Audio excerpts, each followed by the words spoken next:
Hi. Now, as a lover of poetry, there's something I want to teach you today.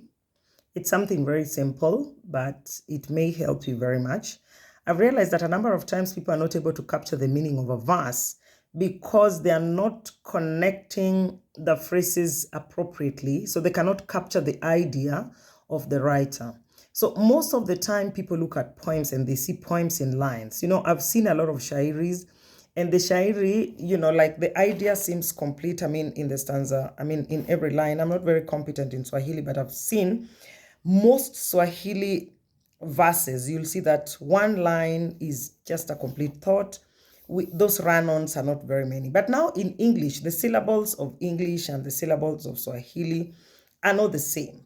So sometimes when you try to bring in your idea in a poem, then you realize that at some point, an idea is flowing into another stanza or another line. And therefore, I want to talk about the idea of run-ons today. Are you able to capture the run-on lines? Are you able to identify the run-on lines? What are the things that you're supposed to identify? To check on for you to be able to capture the run-on lines. Because if you're not able to capture the run-ons in those phrasings, then you're not going to get the meaning of a verse. You have to learn to know that sometimes an idea is not complete within a line. And at some point, the idea is not complete within a stanza. It may spill into another stanza. Apart from spilling into another line, it may spill into another stanza. And this is what I want to talk about right now.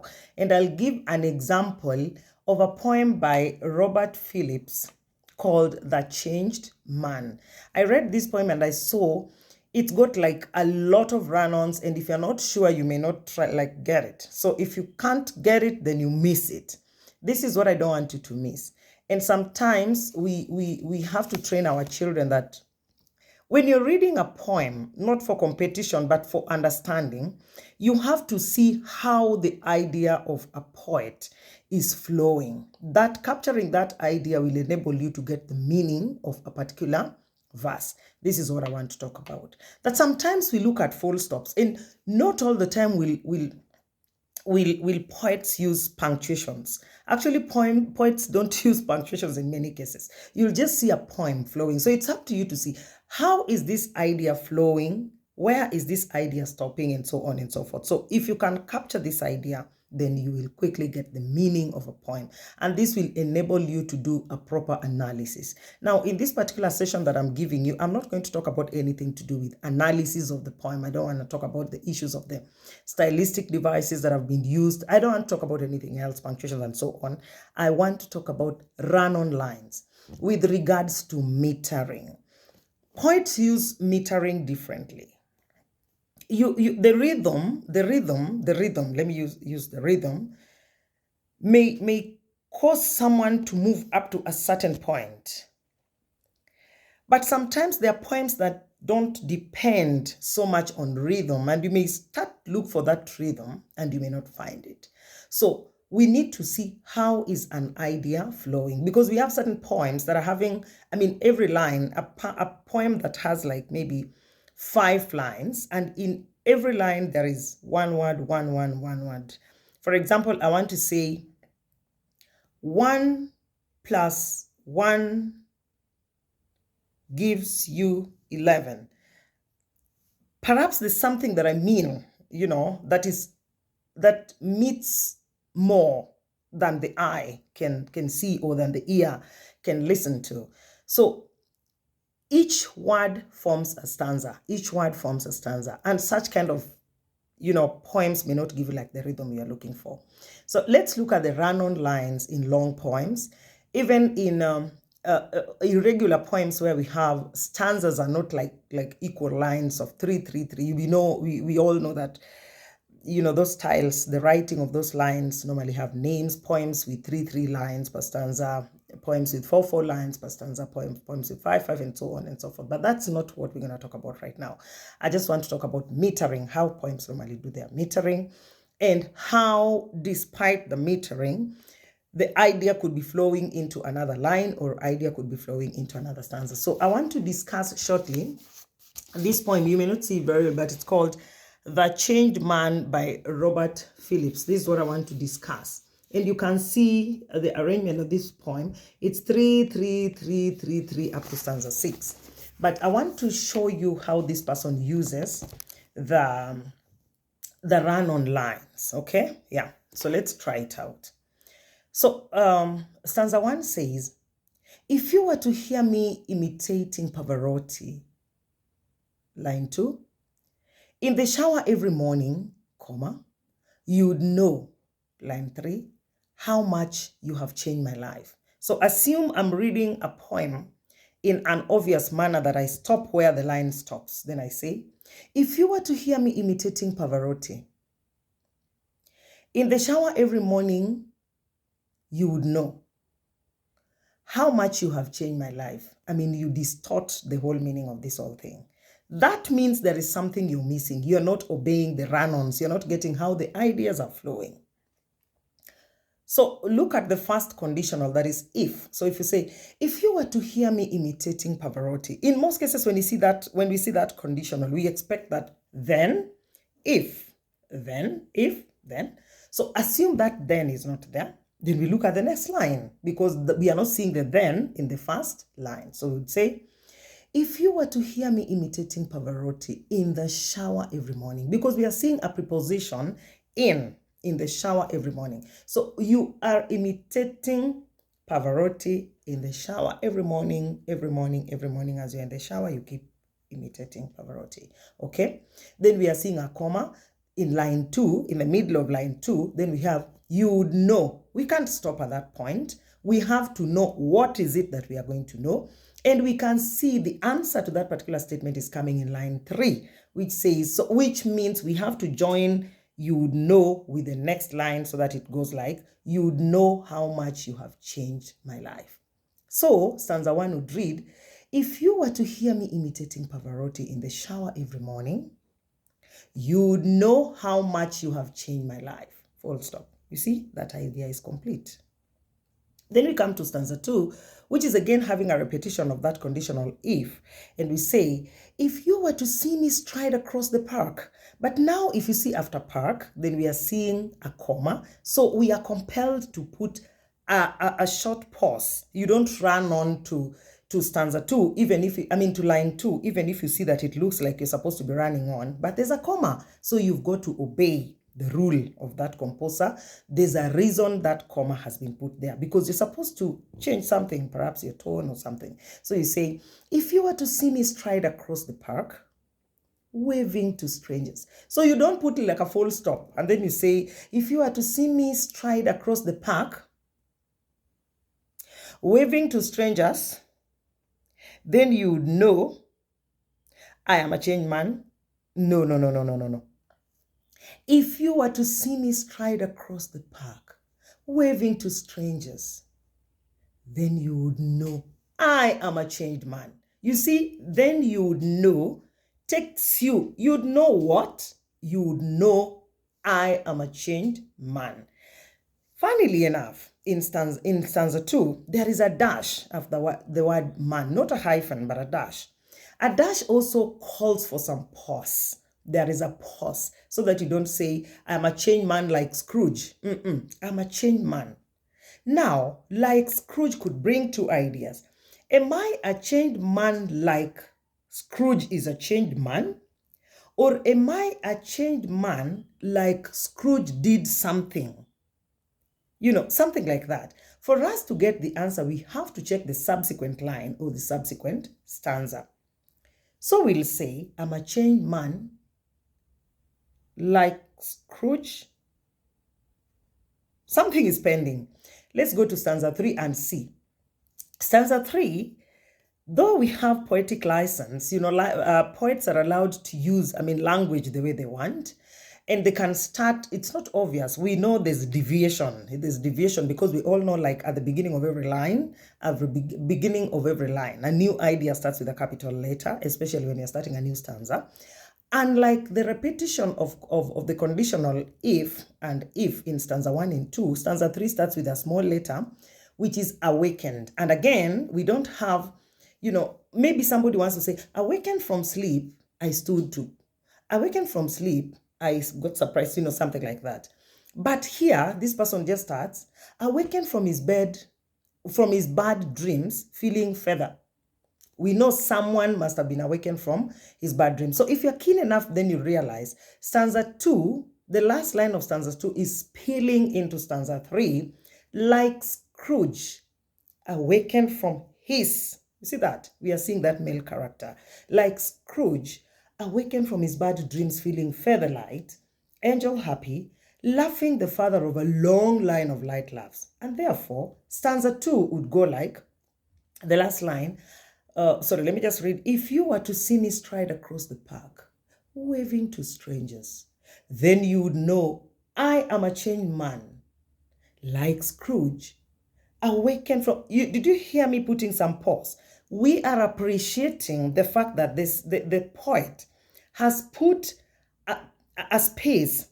There's another stanza, so we cannot just run as if there is no stanza. So we have to appreciate that space between stanza 2 and stanza 3 and give it a pause, but a short pause, okay? So we say, like Scrooge, awakened from his bad dreams. There is a run-on. You can obviously see that there's a run-on moving from up into, an idea is spilling into stanza 3 for you to get the idea. Now, something cheeky again. The end of stanza 3 is ending with, it has a dash. And a dash again is another long pause. A dash. I'm not so sure if you can see it, but you can see there's a dash here. So it's not a full stop. So as much as you want to pause, you have to make sure that it's not very obvious, okay? So that you say, of a long line of bright laughs, then you stop. You have to go, of a long line of bright laughs. It is still not too late to change my life. You see, stanza 2, stanza 4 is beginning with something, a new idea. But definitely this idea is flowing all the way from stanza 3 into stanza 4. But the way it comes out like with a speech mark, after that pause of the dash, that pause, the dash that is there, then you start, it is still not too late to change my life. It is changed. Me, who felt shortchanged. Because of you, I no longer hate my body. Then we are seeing a full stop. You've got to stop there. But now when you're going to stanza 5, you're seeing a repetition of the last line of stanza 4. You're seeing the last line, which means this idea is still flowing, okay? So this person says, sorry, it's a bit hot here. This person says, because of you, I no longer hate my body. Let me just pick something here shortly. Okay. Because of you, I no longer hate my body. Then we are jumping into stanza 5. After body, we have to rest. But now when you come to stanza 5, there's a repetition of that line. Then you start again. Because of you, I buy new clothes. Because of you, I am a warrior of joy. Because of you and me. Full stop. Drop by. Now, much as there's a repetition, we are seeing a full stop up there, and we have to appreciate the full stop for us to be able to continue with the stanza 5. Then now the end of stanza 5, it ends with drop by. This last line is ending with drop by. And if you see drop by, there's no way the word drop by can just stand on its own. Like we say, because of you and me, drop by. No, there must be something happening to this drop by. Who is dropping by? Are you supposed to drop by or it's me to drop by? Then we are seeing stanza 6, which is the final stanza, is beginning with this Saturday, okay? This Saturday. So when we have this Saturday, it means drop by this Saturday. Drop by this Saturday morning and discover me. So stanza 5 is compelling this, the listener is talking to someone and telling there's someone who made him change, a changed man. Actually, I was thinking about the persona, and then I'm like, okay, this must be a man talking, and he's talking to a lady. This man must be talking to a lady. The persona should be a man, and he's perhaps appreciating this lady who has made his life change. You know these things, men are men, okay? Yes. So drop by this Saturday. You see that run on? That's what I'm telling you. The idea is spilling into the next stanza. So drop by this Saturday morning and discover me fiercely pulling weeds gladly, dedicated as a born-again gardener. Now, if you see, dedicated as a born-again gardener. You cannot say drop by, then you stop, then you go to stanza 6 and say, this Saturday morning and discover me, fiercely pulling weeds gladly, dedicated as a born-again gardener. No, you have to run on so that it goes like, drop by this Saturday morning and discover me fiercely pulling weeds gladly, dedicated as a born-again gardener. You see those run-ons? Now, I'll give a final reading to this verse, and you see, or you try to listen to how the ideas are flowing, okay? Yeah. So let's try. If you were to hear me imitating Pavarotti in the shower every morning, you'd know how much you have changed my life. If you were to see me stride across the park, waving to strangers, then you would know I am a changed man. Like Scrooge, awakened from his bad dreams feeling feather light, angel happy, laughing the father of a long line of bright laughs. It is still not too late to change my life. It is changed. Me, who fell short, changed. Because of you, I no longer hate my body. Because of you, I buy new clothes. Because of you, I am a warrior of joy. Because of you and me. Drop by this Saturday morning and discover me fiercely pulling weeds gladly, dedicated as a born-again gardener. You see how the run-ons give you the meaning of a verse? So you don't just read lines and stop and stop and stop and stop and stop. No, we don't read like that, especially when we're reading English. So you have to find out how to connect lines. And sometimes people always look at prepositions. Sometimes people look at prepositions. People look at, certain prepositions. Some people look at conjunctions. It's not obvious. For example, you'll see words like maybe then, you'll see the words like and so on and so forth. There are certain situations where they begin a line, but there are situations where you when you read a verse, you see something just tells you there's no way this particular line can begin with and this and this and that.